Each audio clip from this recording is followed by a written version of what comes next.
年韓流ブーム到来。韓国の名プロデューサー J.Y. パークが生み出したNiziU。さらに映画やドラマが次々と大ヒット。桁違いのお金事情や熱愛報道、兵役問題などなど、日本とは違う韓国芸能界の裏事情とは。かつてセクシー系タレントとして話題になり、今は K-POP プロデューサーとして活躍するローバー・ミミが解禁しちゃいます。いつからこの韓流の。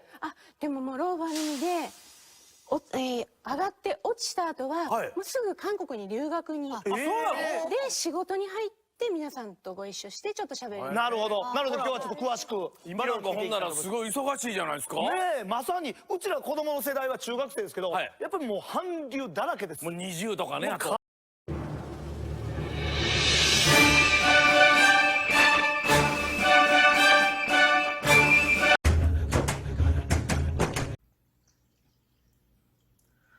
안녕하세요. 정치를 품격 있게 풀어드리는 정치클래스TV의 심상만입니다.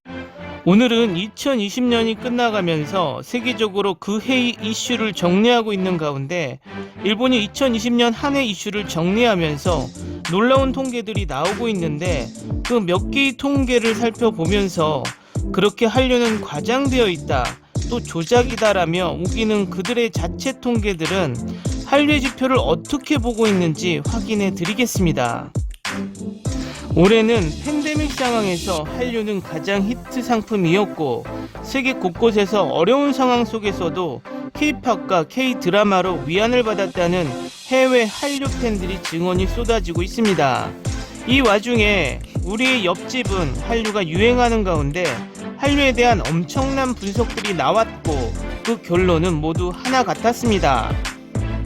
한류는 국가적인 사업으로, 다시 말해서 국책사업이고, 한국에서 말하듯 그렇게 세계에서 유행하지 않고 있으며 모두 조작으로 만들어진 허상일 뿐이다라며 일본은 자기 위안을 삼았었는데, 과연 2020년 끝날 무렵 그들의 나라에서 이슈가 되었던 곳곳의 한류는 어떻게 존재하고 있었는지 지금부터 살펴보겠습니다.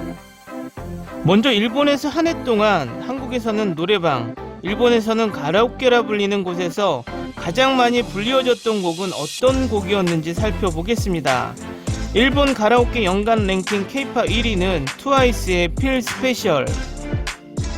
여성 아이돌 그룹 트와이스의 Feel Special이 올해 일본 노래방에서 가장 많이 불려진 K-팝 곡으로 선정되었습니다. Feel Special은 조이사운드가 발표한 2020년 조이사운드 가라오케 연간 랭킹 K-팝 부분에서 1위를 차지했습니다. 조이사운드는 트와이스 Feel Special이 첫 선두를 획득하고 그 뒤로 탑 20에 4곡을 랭크인해 트와이스의 높은 인기를 입증했다고 소개했습니다. 트와이스는 Feel Special 외 6위는 팬시, 16위에는 Yes or Yes, 17위에는 More and More이 랭크인, 일본에서의 인기를 다시 한번 과시했습니다. 한편 2위는 방탄소년단의 다이너마이트였습니다. 조이사운드는 전미 싱글 차트 1위를 획득하는 등 올해 인기 BTS 다이너마이트도 9월부터 가라오케에서 불리워지면서 짧은 기간 동안에도 불구하고 연간 2위를 차지하며 기세를 보이고 있습니다라고 소개하고 있습니다. 노래방 인기곡 순위는 팬의 영향력이 크게 작용하는 앨범 판매량과 달리 실제로 일본에서 사람들이 어떤 음악을 즐기고 있는지를 나타내는 지표라고 할 수 있겠습니다. 조이사운드는 DAM과 함께 일본의 2대 노래방 기종으로 알려져 있는데, DAM은 별도 K-팝 순위를 발표하지 않았습니다. 두 번째 조사는 2020년 Z세대가 선택할 연예인 랭킹 탑10, BTS, 하마베 미나미를 제치고 1위는 누가 올랐을까요? 란 제목의 기사입니다. Z종합연구소는 12월 9일 트렌드에 민감한 Z세대의 2020년 하반기 트렌드 랭킹을 발표했습니다. 이번에는 그 중에서 유행한 연예인 랭킹에 대해 살펴보겠습니다. 3위는 BTS였습니다. 다이너마이트 빌보드 1위를 차지, 지금 세계적인 인기 그룹이 된 BTS. Z세대에게는 패션 리더의 역할도 담당하고 있는 것 같고, 여성뿐만 아니라 남성에게도 대인기, 헤어스타일과 패션을 흉내내고 있는 사람도 많습니다라고 코멘트가 전해지고 있습니다. 2위는 하마베 미나미였습니다. 영화 너희 췌장을 먹고 싶어에서 연기가 평가되어 제41회 일본 아카데미상 신인 배우상 등 많은 영화상을 수상한 하마베 미나미는 그 투명감과 연기력이 Z세대의 지지를 받고 있습니다. 2021년 1월부터 일본 TV 드라마 우리 집 딸은 남자친구가 있을 수 없다에서 주연을 맡는 등 앞으로도의 활약도 기대가 되고 있습니다. 그리고 제1위 자리에는 니주가 올랐습니다. 출연하는 버라이어티 프로그램을 모두 보고 있습니다라는 멘트대로 열심히 그 활약을 쫓고 있는 사람이 많았습니다. 니주에게 접수된 의견은 데뷔 싱글로는 헤어 컬러를 바꾸거나 이미지 변신한 모습이 Z세대로부터 주목받고 있었습니다라고 패션에 주목받고 있는 곳도 있었습니다. 이 기사의 일본 댓글 반응입니다. 어디나 트렌드의 편차가 있고 되게 신용할 수 없다. 트렌드의 정의를 내리는 정도는 괜찮다. 뭐 이 결과는 소득이 많은 순서인 것일까? 나는 Z세대를 들어본 적이 없다. 드래곤볼 Z입니까? 단독 위의를 한 하마베 미나미가 굉장하다고 생각한다. 이것은 전체 미디어가 조사하지 않았다. 니주도 BTS도 어느 조사건 빠짐없이 들어있는 것만으로도 일본인 팬은 거의 없다고 생각하는데 그런 것보다 코로나의 제3파가 더 궁금합니다. Z전사는 들은 적이 있지만 Z세대는 뭐야? 흔히 10대 젊은 아이들을 비판하고라는 코멘트를 보지만 사물의 뒷면을 읽을 수 없는 10대를 선전에 이용하고 있는 것은 너희들이겠지. 꿈에도 Z세대가 뭔지 몰랐던 나. 일본 아줌마는 하마베 미나미짱밖에 모른다. 니주 팬은 아니지만 10대 열심히 하는 아이돌에게 내두익 아저씨들이 기다렸다는 듯이 두드리고 있어 상상하면 너무 두렵습니다. 또 코리안 넣는 것은 그만두자고 언론 여러분. 그들이 인기를 끌고 있다고 해서 일본에게 좋은 것은 하나도 없다.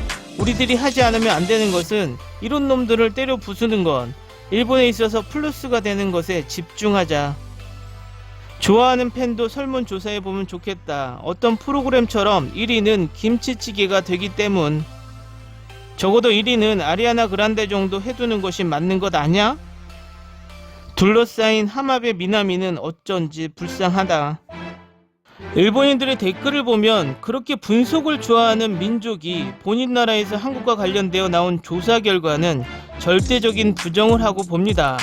조금 아이러니한 것은 일본인들로 구성된 걸그룹 니주조차도 한국 아이돌 시스템으로 만들어졌다는 이유로 인정하려 들지 않죠. 불과 20년 전에는 한국을 일본과 비교하는 자체를 하지 않았죠. 그냥 동남아시아 국가 비슷한 취급을 하며 자신들은 항상 한국보다 모든 면에서 우위에 있다고 생각했었죠. 그런 성향은 스포츠에서도 나타났었죠. 일본의 전설로 불리는 스즈키 이치로는 2006년 월드 베이스볼 클래식 대회에서 한국이 30년 동안 일본을 이기지 못하게 해주겠다는 발언으로 논란을 일으킨 바 있었습니다. 아마 그 무렵부터인가 일본은 비정상적으로 한국을 의식했던 것 같습니다. 아마도 경제력뿐만 아니라 스포츠, 문화, 예술, 엔터테인먼트에서 일본을 따라잡을 수 있는 인재들이 계속 나오고 있었고 그 인물로는 박찬호, 박세리, 김연아, 박태환, 박지성 등이 그 대표적인 인물이었죠.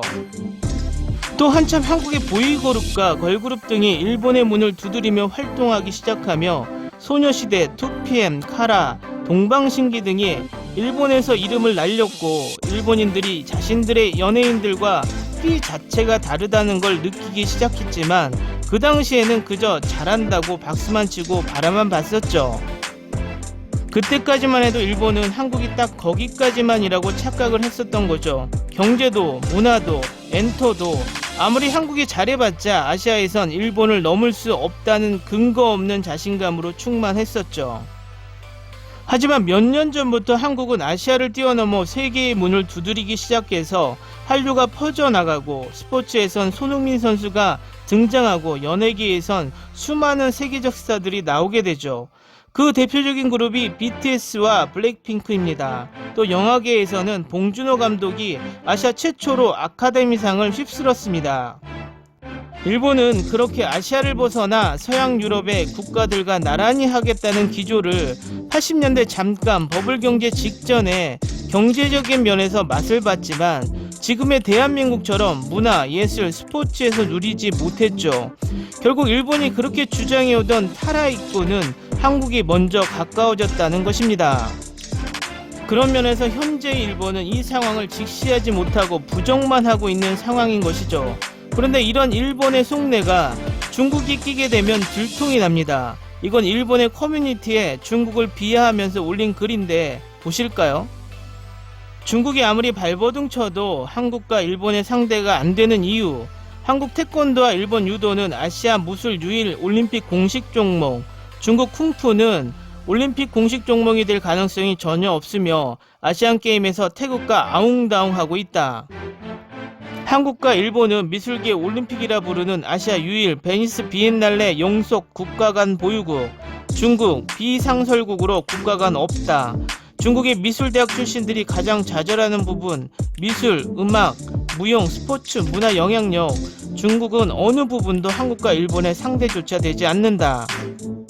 중국에 대한 우위를 과시하려고 하는데 갑자기 한국을 끼워 넣습니다. 결과적으로 중국보다 스포츠나 예술면에서 한국과 일본은 대등하고 중국은 쫓아오지 못한다는 이야기를 하면서 자신들이 한국에 대한 생각이 드러난 것이죠.